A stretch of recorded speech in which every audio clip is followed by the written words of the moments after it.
This program is brought to you by Connie Doto of Connie Doto Realty Group, 119 Pleasant Street, Methuen. When you want results, don't make a move without us.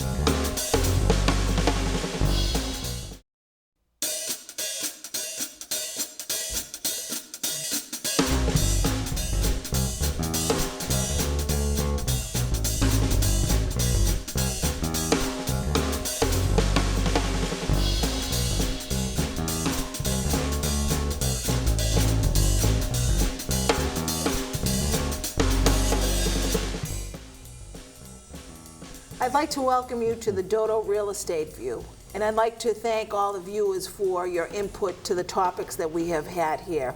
One topic that a lot of people had asked for was about home inspections. Today we have an expert in the field here, Jim Wright, who's the owner of RJ Home Inspections.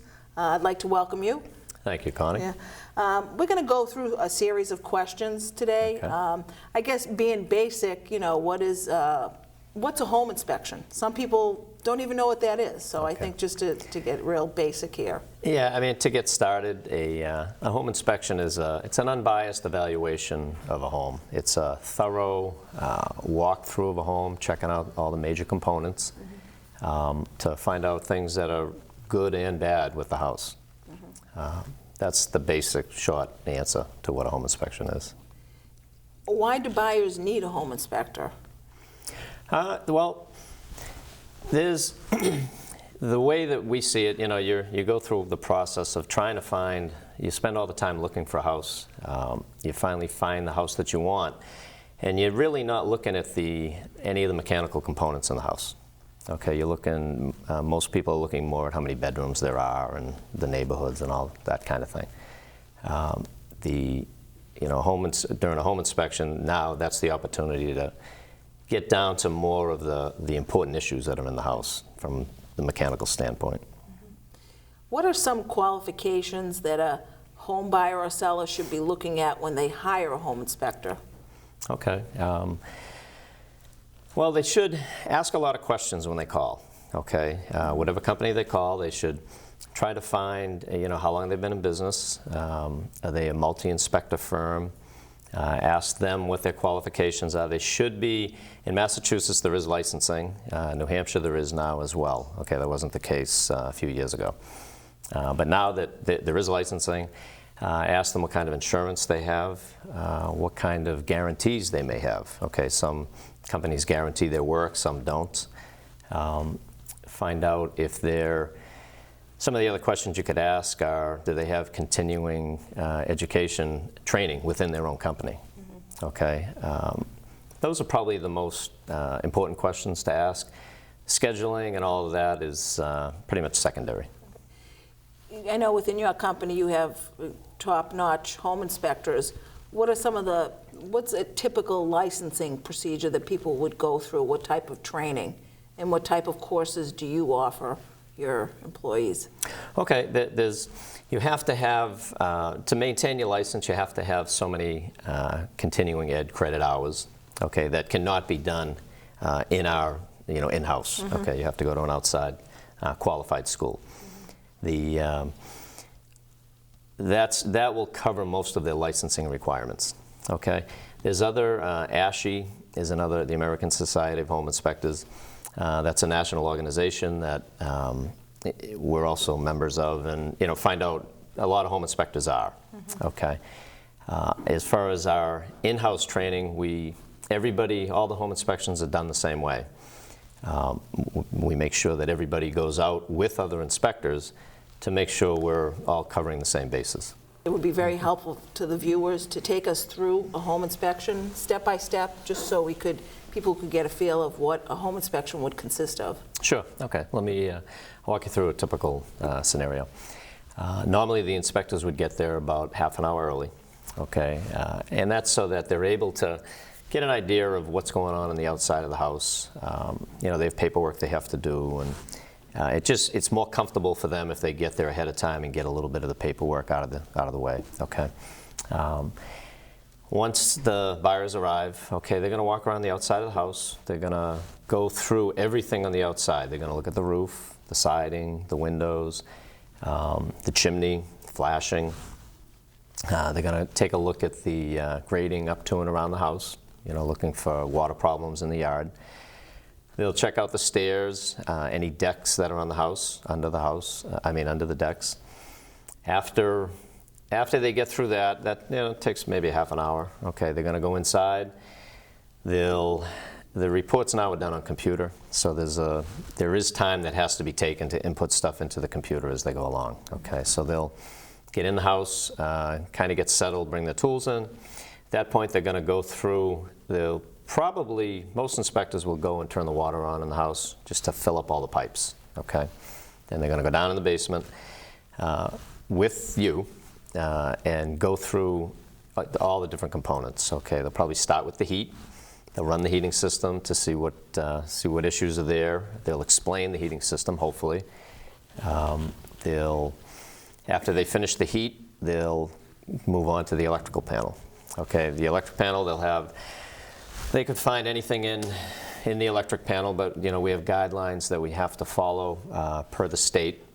So the cover will come off. We'll look for see if everything is grounded properly.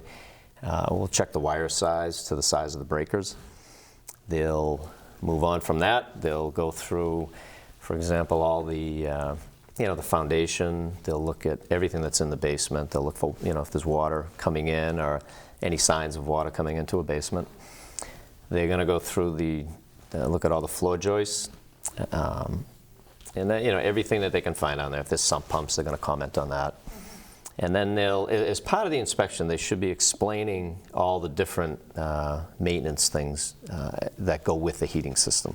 How often you should maintain it, that kind of thing. So it's really educational to that buyer. It is. It's an educational process. Exactly. It's not just a question of running through the house and making a checklist. And there's a lot of explanation. There's a lot of dialogue, some of which doesn't get into the report. It would just be too big a report. I know every home inspection that I've attended, I always learn something new. Mm-hmm. It's a different house all the time, but it's the educational piece that is always nice. Oh, that's good. That's good to hear. There's a lot of tips that we try to give as we go through the house. Mm-hmm. And then after they get out of the basement, and the basements that's the important part usually. They'll get up into the house and walk through each room in the house. They're going to open all the windows. They'll take a sample. They won't open every window unless you can get at them easy enough. They'll check all the outlets. They'll check to see if the polarity is correct. Whatever they can get at, they're going to check. Okay, mm-hmm. And they will go into every room in the house. They're going to open every closet door. They're going to look in the bathrooms, under the sinks. When they're in the bathrooms, they're going to run all the water, see what the water mm-hmm. pressure is like, flush the toilet while the shower's going, that kind of thing, mm-hmm. the things that are practical to people. Mm-hmm. And then they're going to finish up by going up into the attic.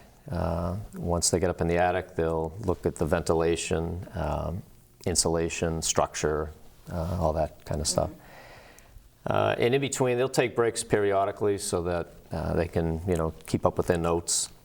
So their report, will have everything in it that it should have. And they'll take pictures along the way as they're going as well. And that's pretty much, the walkthrough of a home inspection. How long does it typically take for a home inspection? Well, you should plan on 2 to 3 hours for a normal size house. Mm-hmm. If the house has a lot of problems, then sometime they can run over that time. Mm-hmm. A smaller house that's in perfect shape, those don't tend to take as long. Mm-hmm. Mm-hmm. In your home inspection, do you typically test the water? Do you check for radon? Some of the more specific things that you may look at, septic. There are add-ons to the home inspection. Mm-hmm. There you can get, if it's in New Hampshire, you can. There are septic inspections that you can get. There's licensing for that in New Hampshire now. In Massachusetts, Title V, you have to be a certified Title V inspector to do the septics in Mass. That's typically done by the seller, so it's not part of the home inspection. We go on a lot of home inspections, and people will ask us questions about it because they'll have had a Title V, and they'll see the 10-page report. They won't know much about it, so they'll ask us for direction on it, which we'll walk them through it. The other things that you can get on a home inspection, water quality testing. Most home inspection companies will offer that. Yeah, in terms of radon, I mean, they have the water radon and the air radon. Yes, yeah. There's as part of a water test, you can get radon in your water checked. Most people don't get water tests if it's on public water. You can get radon air tests as well.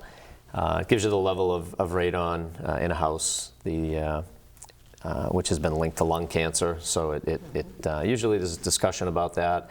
If you have a finished basement area, you know, people tend to take it more seriously. Like we had said before, mold seems to be, you know, on the top of the agenda in terms of issues in homes, you know, that people are noticing now.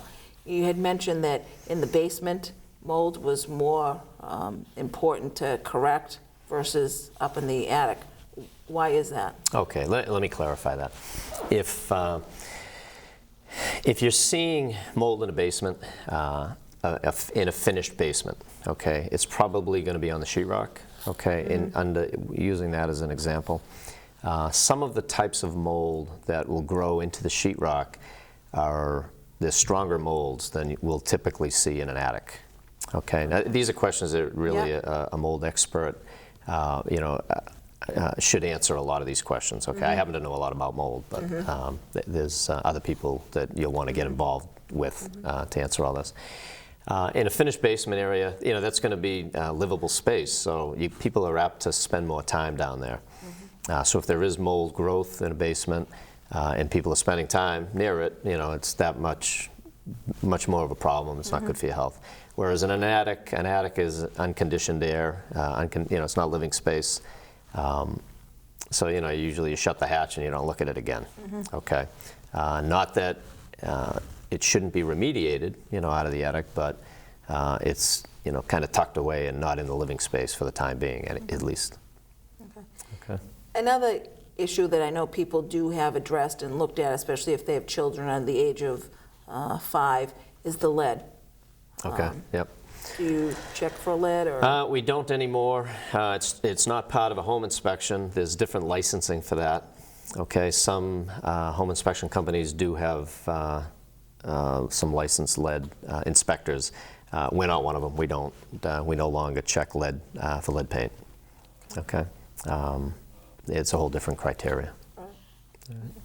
What's the typical cost of a home inspection?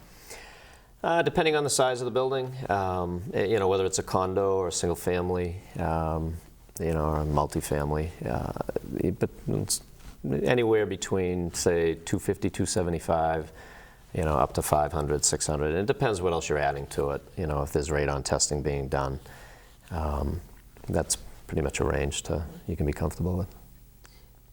I know people frequently ask this too when they go to buy a house. They say, we want to do our own home inspection. I mean, as real estate agents, we tell them it's not going to, we're not going to be able to have a report to give to the seller if there is something wrong with it. So we always push them away from that. Well, if you're going to do your own home inspection, you know, you're not going to take the time to go through the house the way a home inspector would. Okay, most people don't. You know, you already like the house, obviously, because you want to buy it. So you're not, you know, most people won't take 2 hours or 3 hours to really look at the house and break down the components to find, you know, what needs to be done in the house. I know a lot of people nowadays are talking about having pre-home inspections as a seller. I, as a real estate agent, believe that that's an important piece. It gives, you know, the buying power, people who gives you a leg up on the market. Yep. You know, so it does situate you in a better light. Your thoughts on pre-home inspections for sellers? Yeah, pre-listing home inspections, they're not done a lot in this part of the country, you know, as a percentage to total sales. In other parts of the country, they're done all the time. Okay, and it makes a lot of sense. We're all for them. You know, we see people in their real estate transaction, they spend all their time, you know, looking at the house, you know, finding the right neighborhood, finding, you know, the right number of bedrooms, the house is a good-looking house, so forth. after they've spent all that effort doing that, all the paperwork gets done, you go through your negotiation, your purchase and sale agreement. Then the home inspector comes out and, you know, now you're starting over again if there's issues. You know, there's sometime, and you could answer this better than me, you know, there sometime are negotiations that happen because, you know, it needed a new heating system or it needed a new roof and nobody knew it. It doesn't make a lot of sense to us that the system be set up the way it's, you know, the way we're doing it. To us, it makes more sense to get all the problems out of the way at the beginning. You know, we can, when a pre-listing inspection is done, it's the same as a home inspection that's going to be done later anyway. So all the issues get brought to light. The seller is given a home inspection report that they can do whatever they want with. Okay, they may do nothing, throw it away, but at least now they know there's, you know, that their water pipes are leaking in the basement, and you know, that their heating system is no good. Or some sellers, you know, they'll pick and choose the obvious things, you know, maybe some of the less expensive items that'll make things look better. Once they get to that point, at least they know what they're gonna do and not do. And then you can market the house with, you know, knowing that it needs a new roof or it needs a new heating system.